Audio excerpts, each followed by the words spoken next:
On the consumer side, almost everybody is using smartphone, and we see that smartphones are increasingly becoming a vector for malware infestation. This kind of malware that will, behind the scene, try to steal your address book or send SMS without you knowing, and at the end of the month you've got a hefty telecommunication bill. My first advice is be aware that the entire ecosystem in many of the smartphones is not necessarily healthy, not necessarily trustworthy. That is, sometimes you might be entitled to download an application because the application looks like it's doing wonderful things, and oh, by the way, the application is free. There is no free lunch. If an application looks like it's doing wonderful things and it's free, potentially this application is doing more things that you would not want this application to do. So my first advice is don't trust people. Don't trust applications just because they look nice and sexy.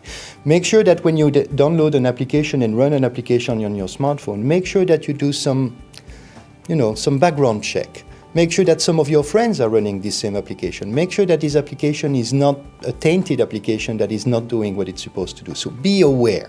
Understand that the world is, the IT world, the internet world is a dangerous world. So be ready and don't consider that because something looks nice, it's necessarily nice. That's often not the case.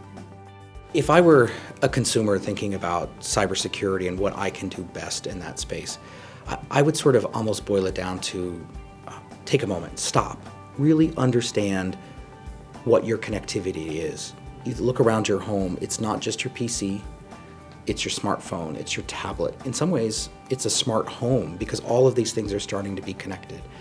Think about what you really have. Number two, patch what you have.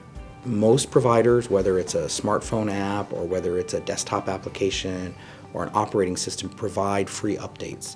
Take advantage of those. The threat environment changes rapidly, and by staying up to date in patches, you're taking your best defense in staying against that.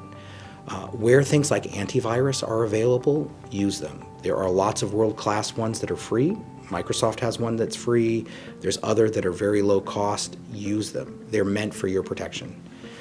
The other element is think carefully about the types of transactions that you make online. If you're going to do online banking, make sure that your browser is up to date and your machine is patched. You're putting a lot of things at risk. And so it really is that sort of thing. Think about what you're doing, make sure you're up to date. As a consumer, this will take care of a lot of your risks. It won't protect everything, but then the last part I would say is build a backup. Have that extra drive of important things that you don't connect to the internet. You save, you keep offline, and if something bad happens, you can recover that. Some people do that on a hard drive, some people do that in the cloud, some people do both. And again, kind of depends what you're using and how important wedding photos or your child's first day of school photos or those types of artifacts of your life are. If they're important to you, I'd make sure I had a backup of them.